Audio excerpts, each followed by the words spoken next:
নওজওয়ানেরা তরুণেরা যুবকেরা ও রাসূলুল্লাহ দিবানা গনেরা এক তারিখ আল্লাহ পাকের ওলি হযরতে জুনায়েদ বাগদাদী হুজুর আমার একটা জঙ্গলের ভিতর দিয়ে হুজুর আমার হেঁটে হেঁটে চলে যায়। আল্লাহ পাকের ওলি হযরতে জুনায়েদ বাগদাদী হুজুর আমার হেঁটে হেঁটে চলে যায়। হুজুরের পায়ের তলাতে আল্লাহ পাকের নূরের মালাইকা ফেরেশতারা আল্লাহ পাকের ওলি হযরতে জুনায়েদ বাগদাদী হুজুরের পায়ের তলাতে নূরের ডানাগুলি ছায়া করে দেয়। ও যুবকেরা তরুণেরা আল্লাহ পাকের ওলি আল্লাহ পাকের নেক বান্দা হযরতে জুনায়েদ বাগদাদী হুজুর আমার বলতে লাগেন, ও আল্লাহ পাকের ওলি, ও আল্লাহ পাকের মালাইকা গণেরা, ও আল্লাহ পাকের নূরের ফেরেশতারা, আপনারা কেন আমি জুনায়েদ আমি একজন গুনাহগার আমার পায়ের তলাতে কেন আমার পায়ের তলাতে কেন তোমাদের নূরের ডানাটা ছায়া করে দাও। ওই সময় আল্লাহ পাকের মালাইকা ফেরেশতারা বলতে লাগে, ও আল্লাহ পাকের ওলি, ও হযরতে জুনায়েদ বাগদাদী তুমি ভেবো না ও জুনায়েদ আল্লাহ পাক তোমাকে কবুল করে দিয়েছে। আল্লাহ পাক তোমার ইবাদতকে রাসূলের প্রতি ভালোবাসাকে আল্লাহ পাক কবুল করে নিয়েছে, আমাদেরকে আদেশ করেছে, সেই জন্য আমরা ফেরেশতারা আপনার পায়ের তলাতে নূরের ডানা বিছিয়ে দে। জুড়ে বলা গেল না? কেমন লাগছে বলেন তো? অপরের হাল টেনেছিল, গরিবের মেরেছিল, এমনি এমনি পায়ের তলায় নূরের ডানা বিছিয়ে দিয়েছিল কি জন্য? এক তারিখে হযরতে জুনায়েদ বাগদাদী একটা রাজ দরবারে পালোয়ান ছিল, রাজ দরবারে পালোয়ান ছিল। জুনায়েদ বাগদাদীর সঙ্গে যুদ্ধ করে পৃথিবীর ভিতরে সে সময় কেউ পারত না কুস্তি লড়ে। আল্লাহ পাক কতটা খুশি হয়েছিল দেখেন, একটাই কারণ, এক তারিখে বাদশা এলান করে দিল, আমার জুনায়েদ আমার পালোয়ানের সঙ্গে যে কুস্তিতে জিতবে আমি বাদশা তাকে ৭০,০০০ সোনার মুদ্রা দেব। শুনছেন? এছাড়া আরো পুরস্কার। এমন সময় এক যুবক ছেলে গরীব, তার খাবার কিছু নাই, সে রাজি হয়ে গেল, কারণ সে সময় জুনায়েদ বাগদাদীর সঙ্গে যুদ্ধ করবে এমন কোন মানুষ ছিল না, কুস্তি লড়বে এতটা আল্লাহ শক্তি দিয়েছিল। ওই সময় ওই রোগা পাতলা লম্বা একটা ছেলে, গায়ে কিছু নাই, জুনায়েদ বাগদাদী মনে করলে এক হাতে ধরে আছাড় মারবে। ওই যুবকটা রাজি হয়ে গেল, আমি যুদ্ধ করব। তখন এলাকাবাসীরা যুদ্ধের ময়দানে যারা ছিল সবাই হাসতে লাগে, বলে দেখ মানুষ আর খুঁজে পাইনি, এ জুনায়েদ বাগদাদীর সঙ্গে যুদ্ধ করবে। তুমি পারবে না, চলে যাও। ভালো ভাবে বলছি চলে যাও। বলছে না আমি করব। ঠিক আছে, যুদ্ধ করা হবে, যুদ্ধ হবে, কুস্তি হবে। জুনায়েদ বাগদাদী হুজুর একদিকে, ওই ব্যক্তিটা আর একদিকে। এমন সময় যখন যুদ্ধটা শুরু হয়ে যায়, কুস্তিটা শুরু হয়ে যায়, জুনায়েদ বাগদাদী হুজুর যখন ওই যুবক ছেলেটার ঘাড়ে ধরলেন, ওই যুবক ছেলেটা একটা কথা বলেছিল, ও জুনায়েদ বাগদাদী আমি জানি আমি তোমার কাছে পারবো না, আমি তোমার কাছে পিঁপড়ার সমতুল্য, কিন্তু হে জুনায়েদ তুমি শুনে রেখে দাও, আমি অন্য কোনো ব্যক্তি নয়, আমি হলাম একজন আওলাদে রাসূল। একবার জোরে বলে, জোরে বলা গেল না? জুনায়েদ আমি তোমার কাছে পারার শক্তি আমার নাই, তবে তোমাকে আমি বলি আমার এই ১ মাস আমার ভালো করে খাওয়া, আমি এই মুদ্রাটা নিয়ে আমি খাওয়ার আশায়, আমার রুজির আশায় আমি তোমার সঙ্গে যুদ্ধে রাজি হয়েছি। ও জুনায়েদ বাগদাদী তুমি জানো আমাকে হারিয়ে দেবে না। হযরতে জুনায়েদ বাগদাদী দেখতে পাওয়া যায় কিতাবের ভিতরে অনেক বড় ঘটনা, হযরতে জুনায়েদ বাগদাদী হুজুর দেখতে পাওয়া যায় প্রথম রাউন্ডে হুজুর শুয়ে পড়লেন, আর ওই রোগা ছেলেটা হুজুরের ঘাড়ের উপরে চড়ে বসে। মানুষের অবাক, বলে কি যার সঙ্গে কেউ যুদ্ধ করে কুস্তি লড়ে পারে না, এই রোগা ছেলের কাছে হেরে গেল। বাদশা বলছে আমি মানব না, দ্বিতীয়বার আবার হবে যুদ্ধ, দ্বিতীয়বার কুস্তি আর একবার হবে, তাই মানব। নওজওয়ানেরা তরুণেরা যুবকেরা ও রাসূলুল্লাহ দিবানা গণেরা এমন সময় দেখতে পাওয়া যায় দ্বিতীয়বার যখন আবার কুস্তি লড়তে যায়, ওই যুবকটা জুনায়েদ বাগদাদীকে বলতে লাগে, ও ভাই জুনায়েদ বাগদাদী, ও ভাই জুনায়েদ বাগদাদী তুমি তো জানো আমার পেটেতে ভাত নাই, আমার এই পেটেতে ভাত নাই, আমি যদি জিতে যাই এই সোনার টাকাটা দিয়ে আমার ফ্যামিলিতে আমি দুটি রিজিক নিয়ে যাব, আমি দুটি রুটি নিয়ে যাব, আমি রুটির জন্য আটা কিনে নিয়ে যাব, ইত্যাদি ইত্যাদি খাবার কিনে নিয়ে যাব। ও ভাই জুনায়েদ, তুমি যুদ্ধে হেরে যাবে। ও ভাই জুনায়েদ, আমি একজন আওলাদে রাসূল হযরতে জুনায়েদ বাগদাদী। এমন করে দেখতে পাওয়া যায় দ্বিতীয়বারে হেরে গেলেন। এমন করে দ্বিতীয়বার রাজা আবার বলতে লাগে আমি মানব না। দ্বিতীয়বার আবার যখন পালোয়ানগিরি শুরু হয়, যুদ্ধটা যখন শুরু হয়, দ্বিতীয়বারের মাথায় আবার দেখতে পাওয়া যায় জুনায়েদ বাগদাদী হেরে যায়। তিনবার যুদ্ধ হয়েছে, জুনায়েদ বাগদাদী হুজুর আমার জিততে পারেন না, তিনবারের মাথায় হেরে গেলেন। তখন রাজামশাই বাধ্য হয়ে ওই সোনার মুদ্রাগুলি ওই ব্যক্তিটাকে দিয়ে দিল। পরে রাজামশাই জিজ্ঞাসা করলো, ভাই জুনায়েদ, তুমি তো পৃথিবীর বুকে কোনো পালোয়ানের সঙ্গে হারো না, কিন্তু এই রোগা ছেলেটার সঙ্গে হেরে গেলে কি ব্যাপার? তখন জুনায়েদ বাগদাদী ঝরঝর করে কেঁদে ফেলে হুজুর আমার একটা কথা বলতে লাগেন, রাজামশাই, পৃথিবীর জমিনে যত বড় পালোয়ান আমার সামনে এনে দেবে আমি সবার সঙ্গে জিতে যাব, কিন্তু এই ছেলেটার সঙ্গে আপনি যখনই দেবেন আমি হেরে যাব। কেন? কারণ ওই ছেলেটার গায়ে একটা আঙুল চড়ানোর ক্ষমতা আমি জুনায়েদ আমার নাই। জোরে বলবেন কেন না? তার গায়েতে স্বয়ং আমার রাসূলের রক্ত বয়ে যাচ্ছে। একবার জোরে বল। ও রাজামশাই, ওই ছেলেটা আওলাদে রাসূল ছিল, সেই জন্য আমি জুনায়েদ বাগদাদী আমি বারবার হেরে গেলাম, সেই জন্য আল্লাহ খুশি হয়ে গিয়েছে। শুধু তাই নয়, আরো অনেক হুজুরের জীবনী পড়লে হুজুরের জীবনীতে এসেছে আল্লাহ পাক এত বড় সম্মান দিয়েছিল, তিনি যখন মনে করতেন যে রাসূলুল্লাহকে দেখবে সঙ্গে সঙ্গে দিদার পেয়ে যেতে। কথা বুঝতে পেরেছেন? ঘুম পাচ্ছে নাকি? ঘুম পাচ্ছে বলেন?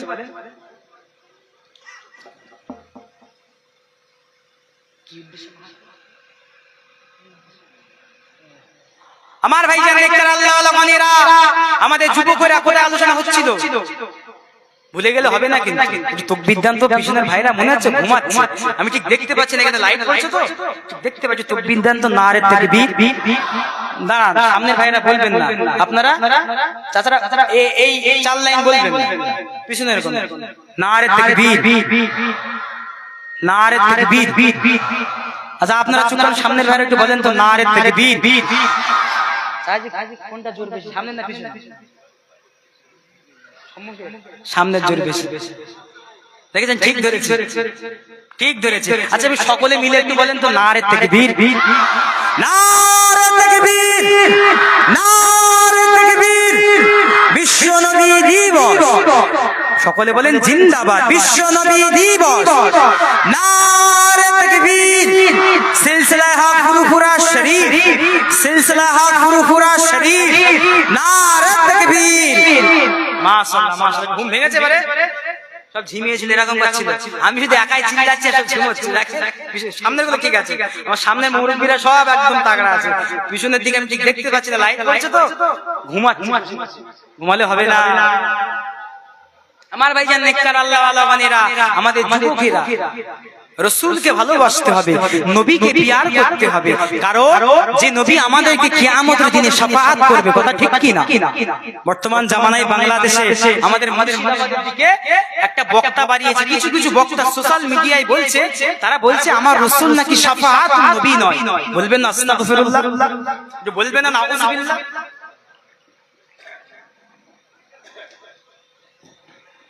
বলছে আমার রাসূল নাকি শাফাআতুন নবী নয়। সোশ্যাল মিডিয়া ঘাটেন তো আমার যুবক ভাইরা, কি বলছে জানেন? আকীদা কি শেষ করেছে শুনবেন? তারা বলছে রাসূলুল্লাহ নাকি কিয়ামতের দিনে নিজের গুনার জন্য চিন্তিত থাকবেন। বলবেন না নাউযুবিল্লাহ? আস্তাগফিরুল্লাহ। আমাদের ঈমান আমল শেষ করে দিচ্ছে। আমরা একটা বারের জন্য ভাবি না কিয়ামতের দিনে আমরা রাসূলের শাফাআত পাবো। ভাবি না। কেন ভাবি? আপনি জানেন আম্মাজান আয়েশা কে ছিল? আম্মাজান আয়েশা কে ছিল? রাসূলের বিবি, আমাদের আম্মাজান উম্মাহাতুল মুমিনিন। আম্মাজান আয়েশা এক তারিখে আল্লাহর রাসূল ঘুমিয়ে আছে।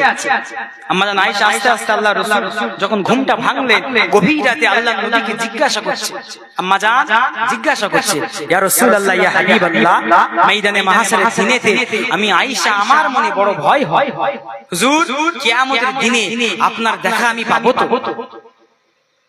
আপনারা দেখা আমি পাবো তো? কে বলছে? আম্মা জান আয়েশা।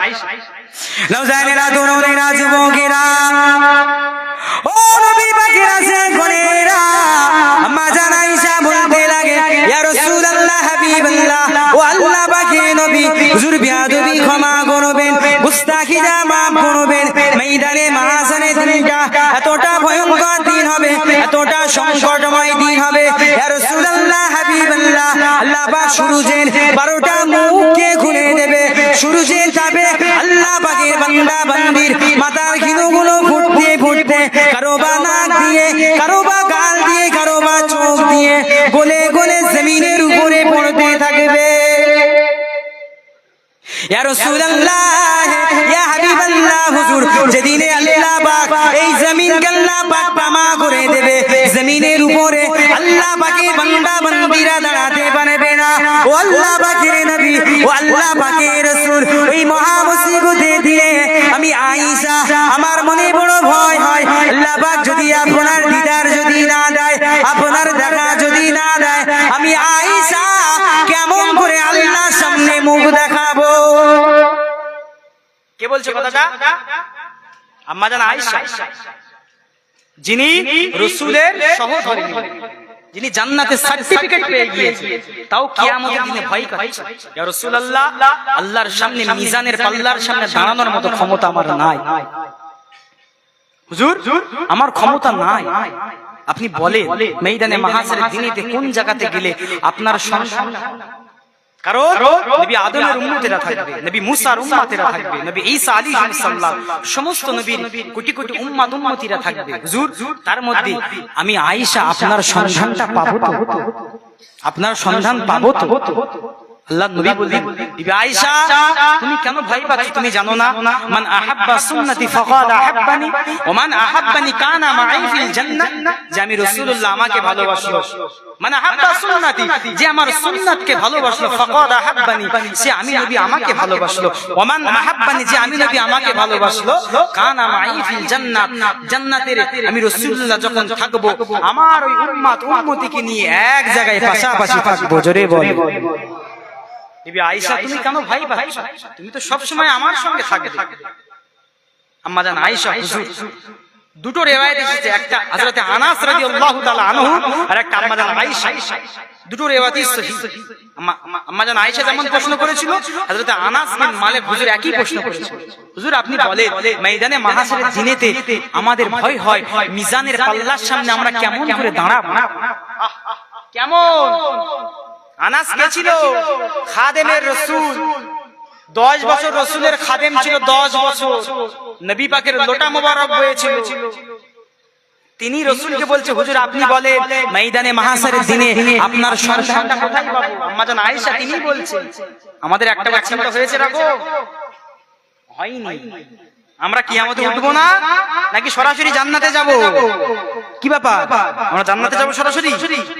আহ আহ আমরা সব জান্নাতে যাবো, যাই তাই তো? না না না, আম্মা জান আয়েশা হুজুর ভয় করছেন, আমরা কেন ভয় করি? নওজানেরা তরুণেরা যুবকেরা ও রাসূলুল্লাহ দিবানা গনেরা, ও মুস্তাফা জানেরা, আমাদের পাগল গনেরা, আল্লাহ নবী বলতে লাগেন ও বিবি আয়েশা, ও আমার স্ত্রী আয়েশা তুমি ভয় পেও না, আমি রাসূলুল্লাহ বলে দিলাম ময়দানে মাহশারের দিনেতে আমি 3 জায়গায় আমার সন্ধানটা পাবে। ও জায়গা মনে থাকবে, মনে রাখতে হবে 3 জায়গায়, কারণ কিয়ামতে আমরা উঠব। আল্লাহ পাক জানো এই হাদিস অনুযায়ী আল্লাহ পাক যেন আমল করার তৌফিক দেয়। সকলে বলেন আমিন, বলেন আমিন। 3 জায়গায় থাকবে।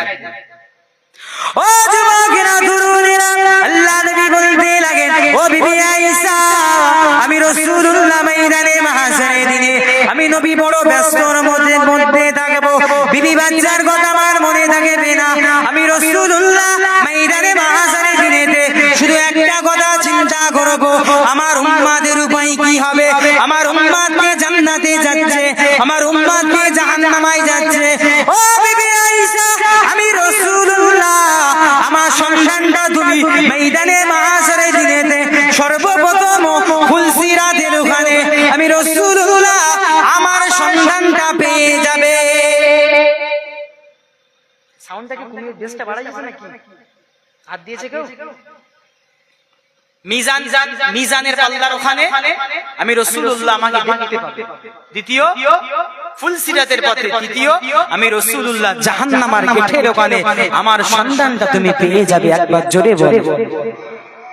আম্মা জান আয়েশা বলছে, ইয়া রাসূলুল্লাহ, মিজানের পাল্লার ওখানে আপনি কি করবেন? হুজুর আমাকে বলেন, মিজানের পাল্লার ওখানে আপনার কাজ কি হবে?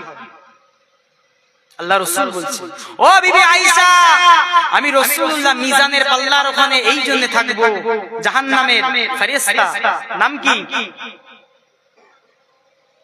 জাহান্নামের ফেরেশতার নাম কি? মালিক। যখন জাহান্নামের ফেরেশতা আমার উম্মত উম্মতিকে পায়েতে, হাতেতে, গলাতে শিকল দিয়ে জাহান্নামের দিকে নিয়ে যাবে, আমি দাঁড় করাবো, দাঁড় করিয়ে বলবো কটা গোনা কম পড়েছে? কটা গোনা? যে তিনখানা গোনা কম পড়েছে। আমি রাসূলুল্লাহ আমার ওই উম্মত উম্মতিকে আবার আল্লাহর সামনে মিজানের পাল্লায় হাজির করাবো। আমি রাসূলুল্লাহ আমার ওই উম্মত উম্মতির জন্য তিনটে গোনা কম পড়েছে। আমি রাসূলুল্লাহ আমার নিজের নূরের হাতখানা দিয়ে তার গুনার পাল্লাটা ভারী করে দিয়ে আমার ওই উম্মত উম্মতিকে আমি রাসূলুল্লাহ জান্নাতে নিয়ে যাব। জোরে বলা গেল না? হুজুর আপনি মিজানের পাল্লার ওখানে কি করবে?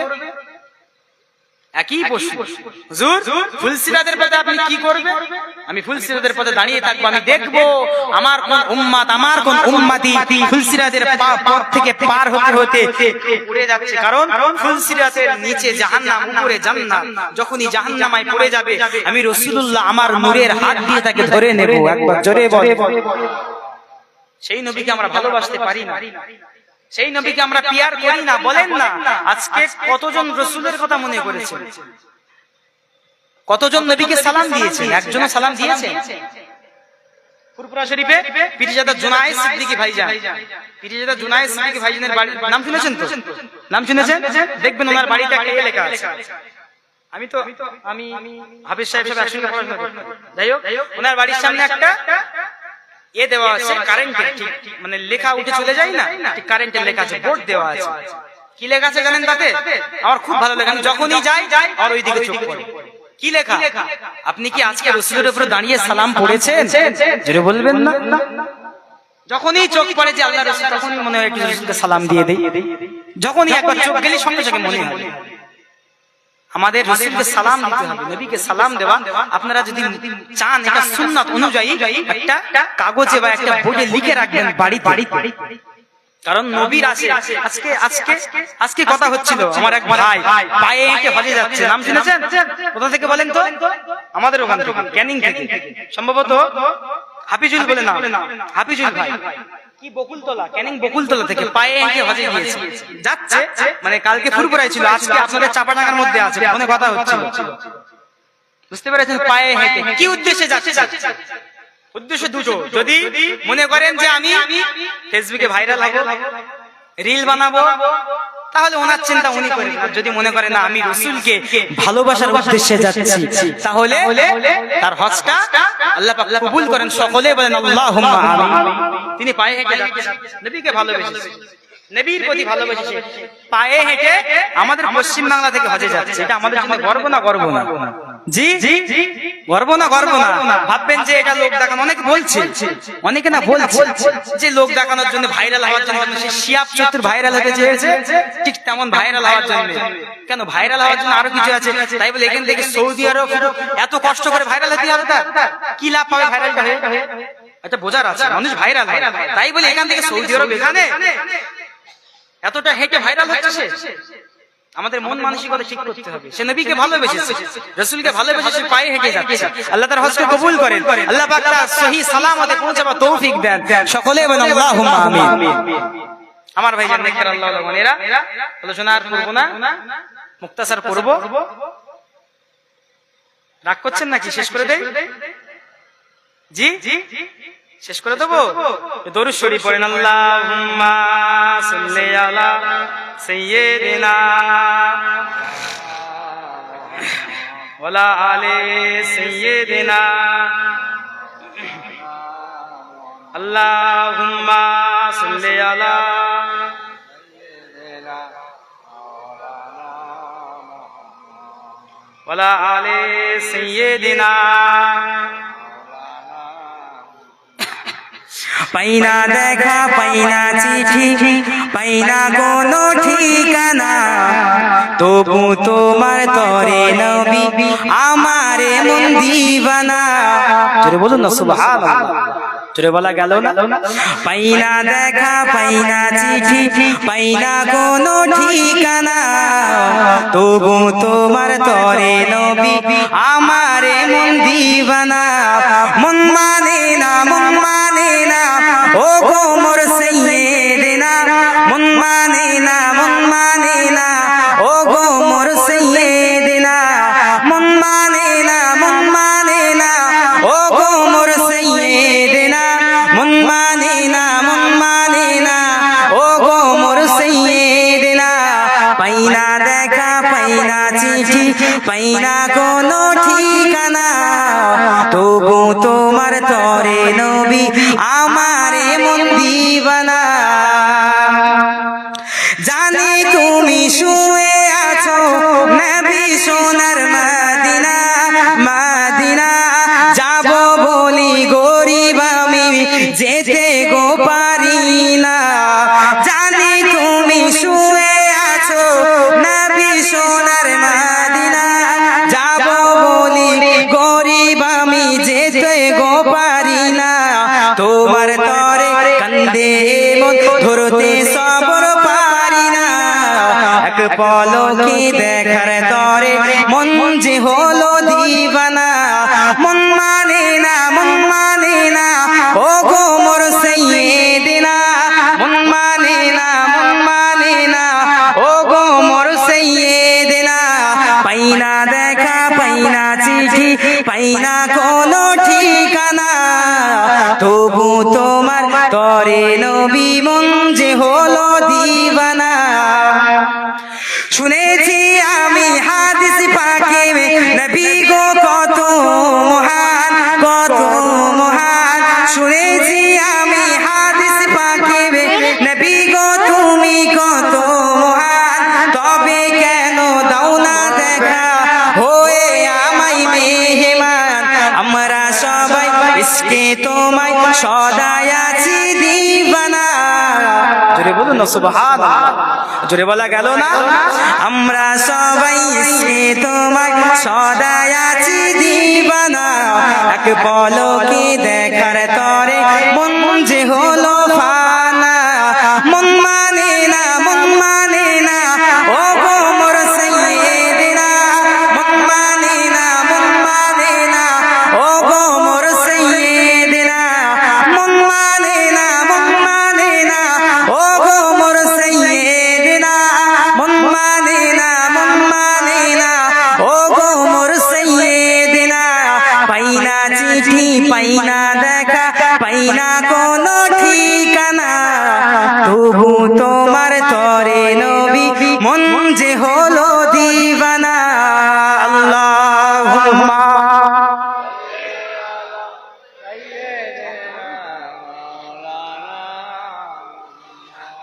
ওয়ালা আলে সাইয়্যিদিনা।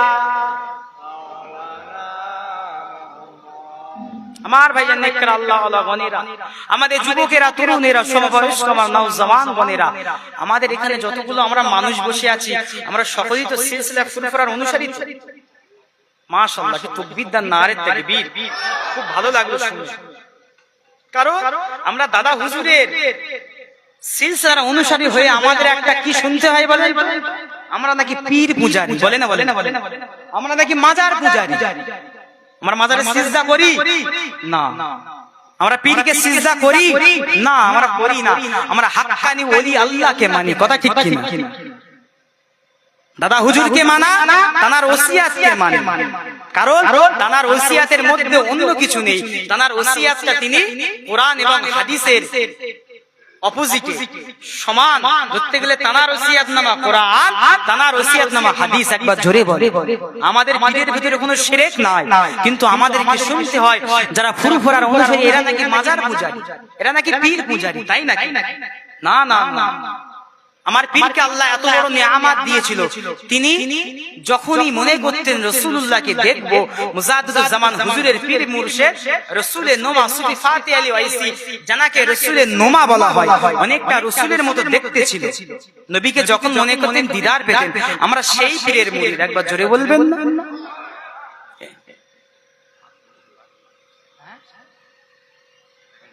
ঠিক আছে, ঠিক আছে, কথা বুঝতে পারছেন না?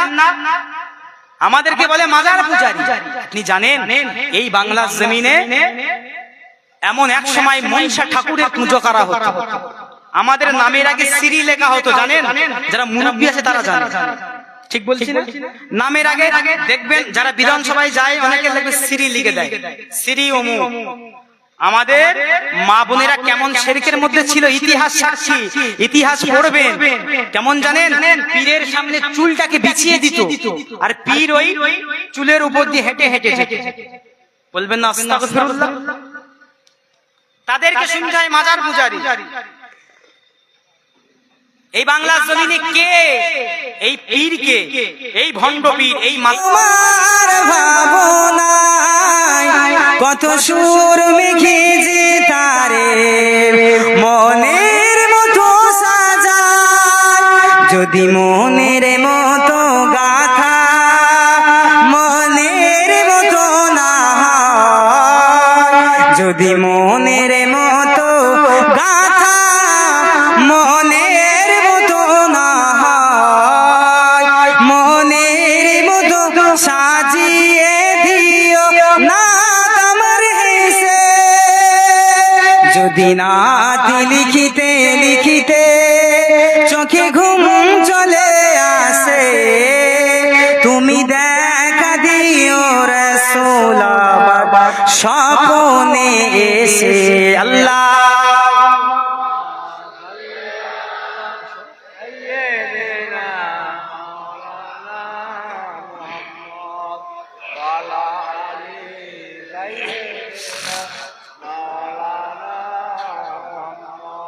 আমার ভাইজান নেককার আল্লাহওয়ালা গণেরা, ইসলামটা তো সহজে আসে না।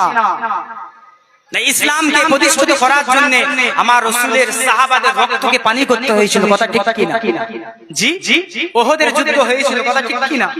বদরের যুদ্ধ হয়েছিল, কথা ঠিক কি না? আল্লাহ রাসূল বদরের যুদ্ধের দিন সাহাবাদেরকে কি বলেছিল? ও আমার সাহাবীগণেরা, ও আমার মুহাজিরিন সাহাবীরা, ও আমার আনসারী সাহাবীরা, আবু জাহাল, আবু লাহাব, উতবা, সাইবা, এরা ইসলামকে শেষ করবে, এরা মুহাম্মদ রাসূলকে শেষ করবে, এরা তোমাদেরকে মারতে চায় না, তোমরা দরবার মাঠ থেকে চলে যাও, তোমরা যুদ্ধের ময়দান থেকে চলে যাও। তখন সাহাবা হুজুররা বলেছিল, ইয়া রাসূলুল্লাহ, আপনি যদি বলেন আমরা আগুনের উপর দিয়ে ঘোড়া দৌড় করাবো, আমরা আগুনের উপর দিয়ে ঘোড়াকে দৌড় করাবো। আপনি যদি বলেন সমুদ্রে ঝাঁপ দিতে, আমরা সমুদ্রে ঝাঁপ দেবো। ইয়া রাসূলুল্লাহ, তাও আপনাকে একা ফেলে যাব না। একবার জোরে বলে। ওহদের জমিনের যুদ্ধ, ওহদের যুদ্ধের দিনে 70 জন সাহাবী শহীদ হয়েছিলেন। কতজন? 70 জন। 70 জন সাহাবী শহীদ হয়েছিলেন। আল্লাহ রাসূল সাহাবাদেরকে বলতে লাগেন, ও আমার সাহাবীগণেরা, আমার সাহাবা হুজুরদের শহীদান সাহাবীদের লাশটা এক জায়গায় করো।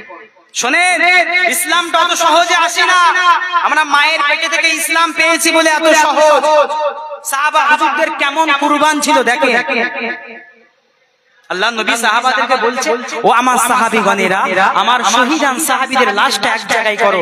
সাহাবা হুজুরদের নাম লিস্ট করে লাশটা যখন এক জায়গায় করেছে, 2 জন সাহাবীর লাশ খুঁজে পাওয়া যাচ্ছে। কতজন? 2 জন। নাম হযরতে হানজালা রাদিয়াল্লাহু তাআলা আনহু আর হযরতে আমির হামজা। 2 জন সাহাবীর লাশ খুঁজে পাওয়া যাচ্ছে না। আল্লাহর রাসূল অঝর নয়নে কাঁদছেন, আল্লাহর কাছে দোয়া চাইলেন, আল্লাহ পাক, আল্লাহ পাক, আমার 2 জন সাহাবীর লাশ খুঁজে পাচ্ছি না। আল্লাহ, কাফেররা কি আমার সাহাবীদের দেহকে টুকরো টুকরো করে নিয়ে চলে গিয়েছে, কি অন্য জায়গায় গায়েব করে দিয়েছে?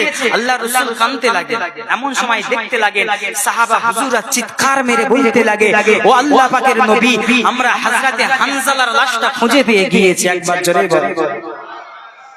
আল্লাহ রাসূল যখন হযরতে হানজালা রাদিয়াল্লাহু তাআলা আনহু হুজুরের লাশের সামনে গেলেন, গিয়ে দেখতে লাগেন হুজুরের কপালে একটা ঘাম গড়াচ্ছে, একটা পানির মতো একটা ঘাম গড়াচ্ছে।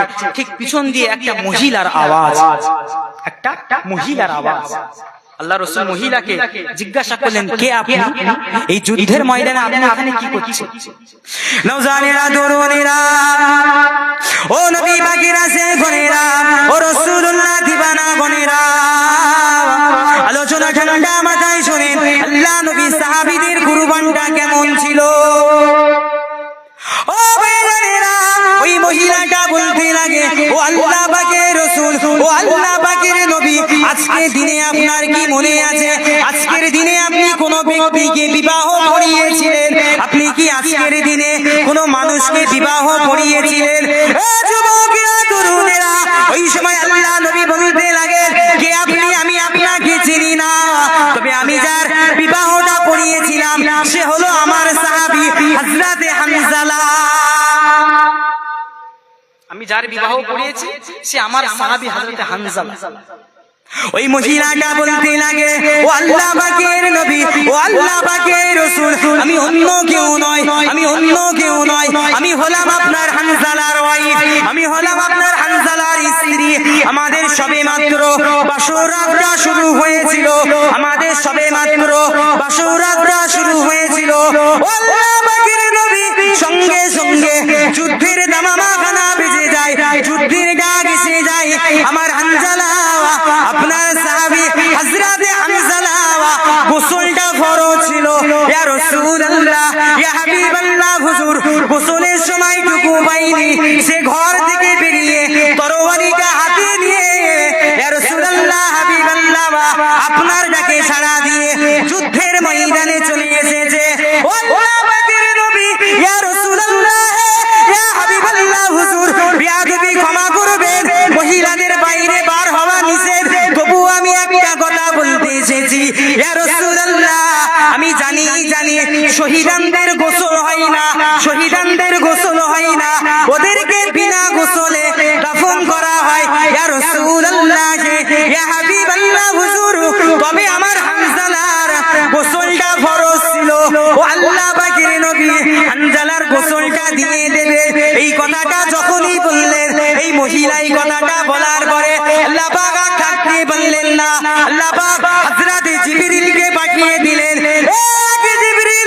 জিবরিল, চলে যাও দুনিয়ার জমিনে, আমার হাবিবকে বলে আসো, আমার হাবিবকে বলে দাও হানজালার যুদ্ধে আল্লাহ পাক এতটা খুশি হয়ে গিয়েছে, হানজালার যুদ্ধ আল্লাহ পাক রাজি হয়ে গিয়ে আমার হানজালাকে আমি আল্লাহ পাক আমার ফেরেশতাদেরকে দিয়ে আমি আল্লাহ পাক মিসকে আম্বারের খুশবু দিয়ে গোসলখানা দিয়ে দিয়েছি।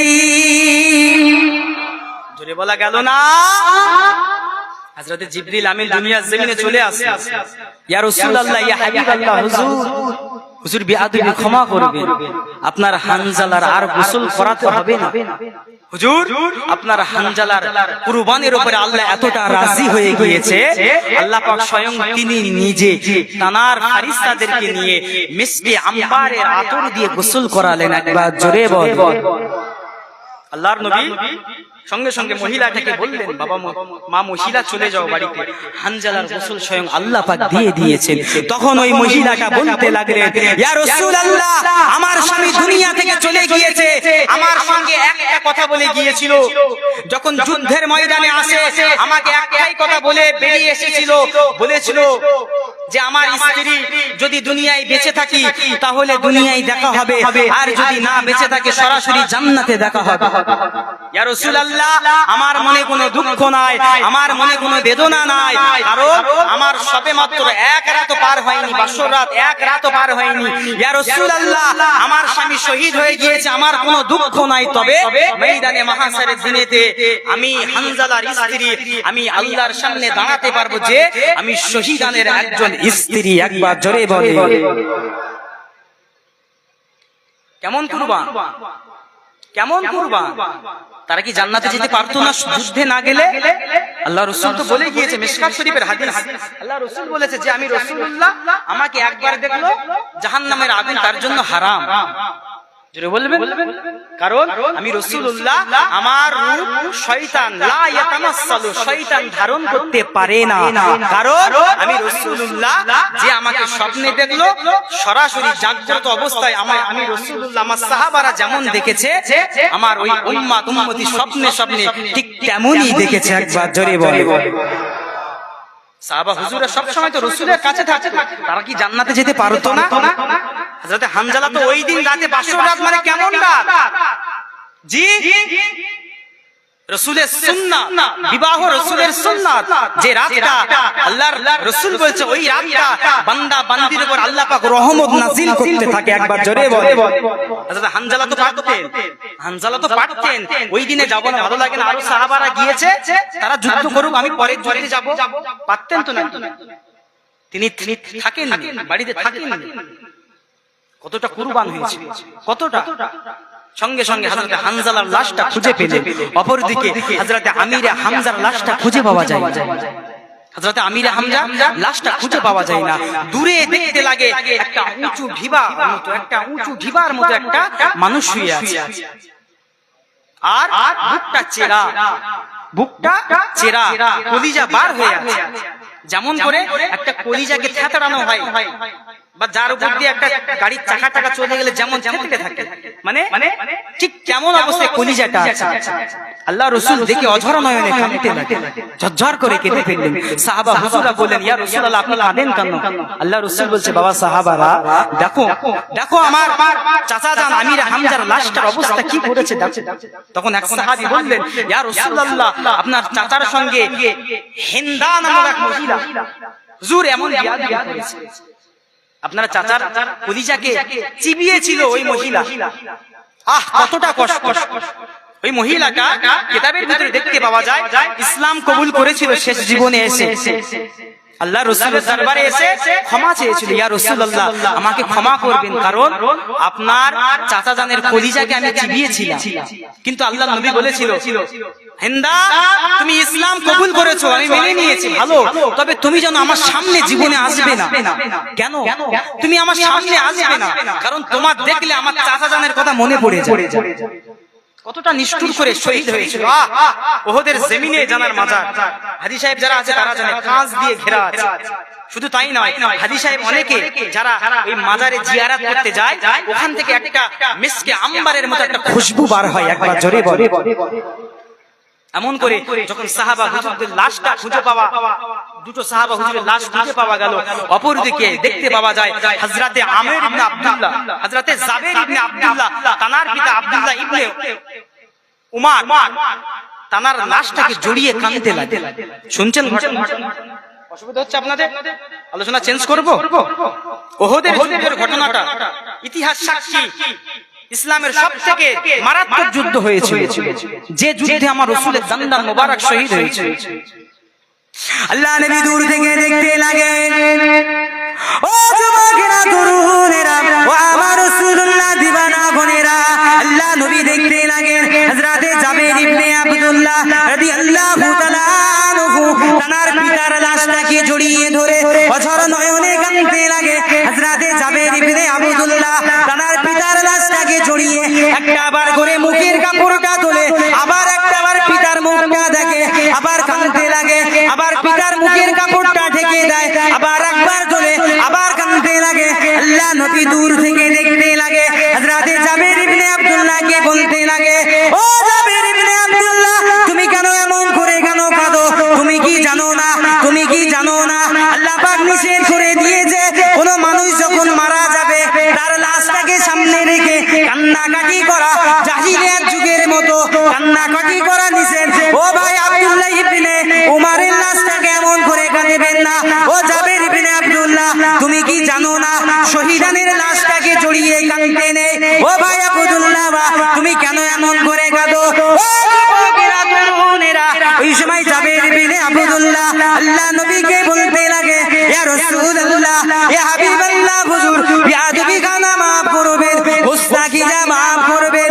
ও আল্লাহ পাকের নবী, আমি আমি জাবের ইবনে আব্দুল্লাহ আমি এই জন্য কাঁদি না, আমার পিতা শহীদ হয়ে গিয়েছে, আমাদেরকে ছেড়ে চলে গিয়েছে। আমি জাবের ইবনে আব্দুল্লাহ আমি এই জন্য কাঁদি না, আমি এই জন্য কাঁদি দুনিয়ার জমিনে আমার পিতা কিছু ঋণ করে গিয়েছে, দুনিয়ার জমিনে এমন বড় বড় ঋণ করে গিয়েছে, আমি জাবের ইবনে আব্দুল্লাহ যে ঋণ পরিশোধ করার মতো সামর্থ্য আমি জাবের ইবনে আব্দুল্লাহ আমার নাই। এমন ঋণ করে গিয়েছে, ইয়া রাসূলুল্লাহ আপনি ভাববেন না আমার পিতা শহীদ হয়েছে বলে আমি কাঁদছি, না না না ইয়া রাসূলুল্লাহ, আরবের বুকে আমার আব্বাজান ব্যবসা করত, এমন এমন ঋণ করে গেছে ইয়া রাসূলুল্লাহ যে ঋণ পরিশোধ করার ক্ষমতা আমি জাবের ইবনে আব্দুল্লাহ আমার নাই হুজুর, সেই জন্য আমি কাঁদি। কিন্তু আল্লাহ রাসূল সঙ্গে সঙ্গে জাবের ইবনে আব্দুল্লাহকে বললেন, বাবা আব্দুল্লাহ কাঁদবেন না, স্বয়ং আল্লাহ পাক আমাকে জানিয়েছে, আমি কি সুসংবাদ দেব না তোমাকে?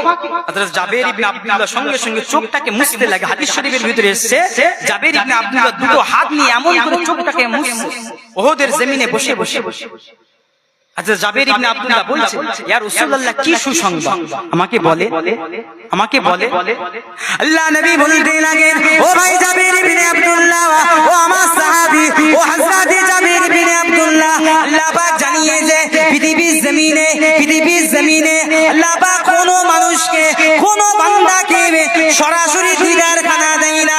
তুর পাহাড়ে মুসা আলাইহিস সালামকে আল্লাহ পাক ৭০,০০০ নূরের পর্দার পর থেকে আল্লাহ পাক দিদার দিয়েছিল।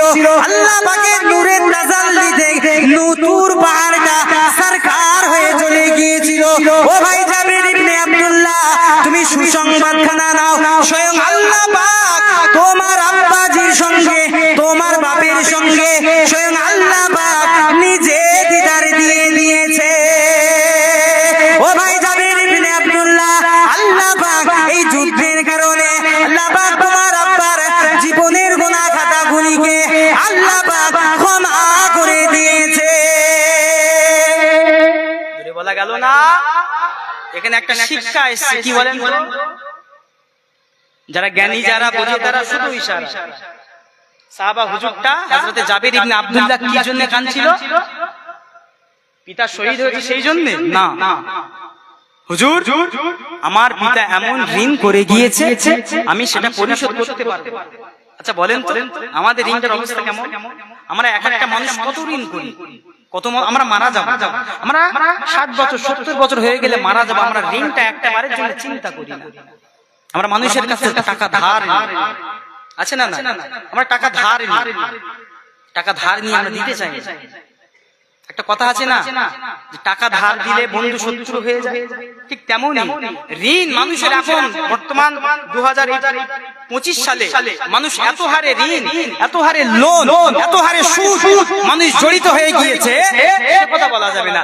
এই যে ফোনটা দেখতে পাচ্ছেন এর ভিতরে সুদ ঢুকিয়ে দিয়েছে, এই হাতের ঘড়ি পড়বেন এর ভিতরে সুদ, সব ইএমআই ঢুকিয়ে দিয়েছে। কথা ঠিক কিনা? আপনি সুদ খাবেন না? আল্লাহ রাসূল আখিরি জামানায় আল্লাহ নবী বললেন আখিরি জামানায় এমন সময় আসবে দাজ্জাল বার হওয়ার আগে, ইয়াজুজ মাজুজ বার হওয়ার আগে আমার বান্দারা সুদ খাবে না, তবে সুদ তাদেরকে ছাড়বে না, সুদ তাদেরকে জড়িয়ে নেবে। ওই সময়ে আমার ওই সমস্ত উম্মত উম্মতি যারা সুদ খাবে না আমি রাসূলুল্লাহ তাদের জন্য জিম্মাদারি হব। একবার জোরে বলে। আচ্ছা বলে আপনাদের গ্রামে হয়তো নেই, আমাদের দিকে আছে, আমি আপনাদের কথা বলছি না। বলেন এমন কোন বাড়ি আছে যে বাড়িতে লোন চলে না? লোন বলে দিকে ইএমআই ইন্টারেস্ট চলে না। আপনি জানেন এখানে সবাই ফুরফুরা দাদা হুজুরের অনুসারী তো, কে কে হাত তোলেন হাতে? সকলেই তো, যা খাতে যাবে না, সকলেই তো।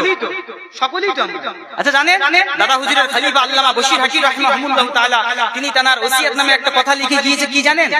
এই মুখ দিয়ে বলতে লজ্জা লাগে, কি জানেন? বশির হুজুর তিনি লিখছেন ফতোয়া আমিনিয়ার ভিতরে যে 1 টাকা যে সুদ খাবে 36 বার তার মায়ের সঙ্গে জিনা করার সমান। জিনাটা কি আর বলতে হবে না? 1 টাকা সুদ খাবে যে। আচ্ছা একবারে জলসা হাওড়া জেলা এখন সুদের কথা যে উঠেছে না, একজন এসে বলছে ভাইজান অন্য আলোচনা করে, অন্য আলোচনা করে কেন? আচ্ছা বলেন আল্লাহ রাসূল নামাজ পড়তে আদেশ করেছে, আমরা নামাজ পড়ি। আল্লাহ রাসূল মদ খেতে নিষেধ করেছে, আমরা খাই না। খাই না, কিন্তু অনেকে খায়, অনেকে খায়। আচ্ছা বলেন, আল্লাহ রাসূল শুকরের গোশত খেতে আদেশ করেছে না নিষেধ করেছে? কথা বলেন, নিষেধ করেছে। আমরা সুদ খাচ্ছি মিনিটের ভিতরে, দেখ অসুবিধা নেই, লোন নিচ্ছে, কয় টাকা সুদ? 1,30,000 টাকা সুদ।